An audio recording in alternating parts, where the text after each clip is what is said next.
आज हमारा टॉपिक रहेगा लीगल इन्वायरमेंट यानी कि वैधानिक वातावरण, और इससे रिलेटिव हम आज एमसीक्यू करेंगे। फर्स्ट है, संविधान का कौन सा अनुच्छेद स्वतंत्रता के अधिकार से संबंध है?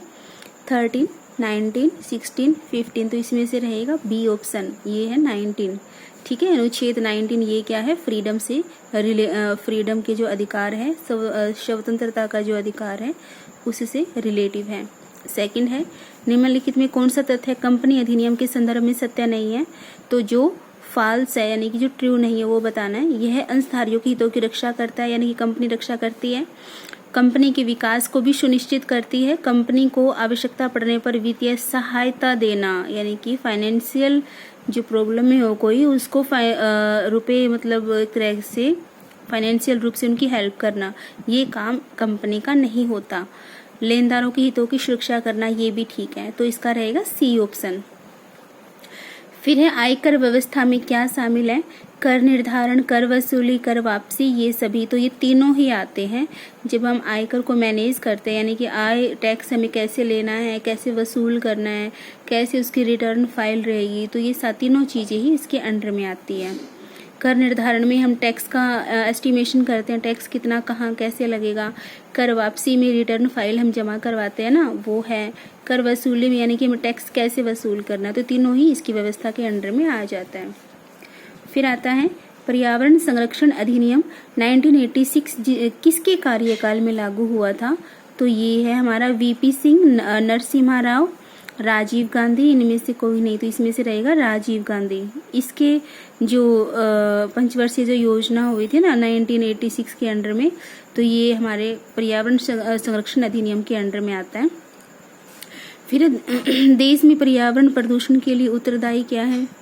तो देश में जो पर्यावरण प्रदूषण के लिए उत्तरदायी है ये है औद्योगिकरण, नगरीकरण, निजीकरण। तो यहाँ पे हमारा क्या आ जाता है? औद्योगिकरण, नगरीकरण दोनों ही आ जाते हैं, ए और बी। ठीक है। फिर है, व्यावसायिक पर्यावरण के संबंध में निम्न में से क्या सत्य नहीं है?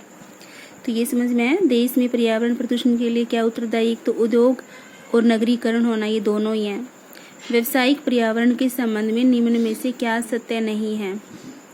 यह व्यवसाय की कार्यक्षमता को प्रभावित करता है, यह व्यवसाय के परिचालन को प्रभावित करता है, व्यावसायिक पर्यावरण हमेशा बदलता रहता है, व्यावसायिक पर्यावरण पर व्यवसाय का पूर्ण नियंत्रण होता है। तो ये वाला गलत है, ये नहीं आता, इसमें डी नहीं आएगा, ये तीनों ऑप्शन आ जाएंगे।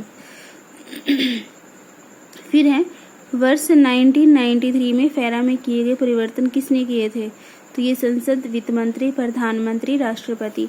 तो 1993 में फेरा में जो कुछ चेंज किया था वो राष्ट्रपति ने किया था।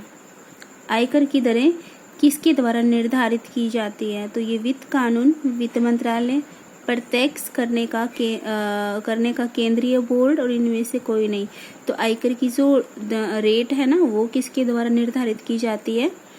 ये हमारे प्रत्यक्ष जो टैक्स लगाया जाता है ना, इनडायरेक्ट रूप से लगा लो या प्रत्यक्ष रूप से, तो केंद्रीय बोर्ड होता है, उसकी हेल्प से हम रेट डिसाइड करते हैं। विनिमय दर प्रबंधन की वर्तमान प्रणाली क्या है? तो दोहरी विनिमय दर प्रबंध प्रणाली, एकीकृत खुले बाजार में आधारित, एकीकृत रिजर्व बैंक पर आधारित, तिहरी विनिमय दर प्रणाली। तो इनमें से हमारा बी ऑप्शन रहेगा, एकीकृत। यहाँ मैंने निशान लगा रखे हैं, ये पहले के लगे हुए हैं निशान, तो मैं इसी के अकॉर्डिंग आपको पढ़ा रही हूँ ये। फिर है, पर्यावरण के संरक्षण के लिए बनाई जाने वाली योजनाएं होनी चाहिए, दीर्घकालीन होनी चाहिए, अल्पकालीन होनी चाहिए, तो दोनों ही हो सकती है, ए और बी। उपभोक्ता संरक्षण अधिनियम के अंतर्गत किसकी सेवाएं नहीं आती? बैंकर की, वकील की, डॉक्टर की, शिक्षक की। तो उपभोक्ता संरक्षण के अंडर में शिक्षक यानी कि टीचर की, उसके अंडर में सेवाएं नहीं आती। उपभोक्ता में मूल रूप से किसको शामिल किया जाता है? मात्र उपभोक्ता, सेवाओं का उपभोक्ता, यानी कि इन दोनों को ही हम शामिल करते हैं उपभोक्ता में मूल रूप से। ठीक है, तो आज हम ये 12 क्वेश्चन ही करेंगे। ये एमसीक्यू है लीगल इन्वायरमेंट से रिलेटेड।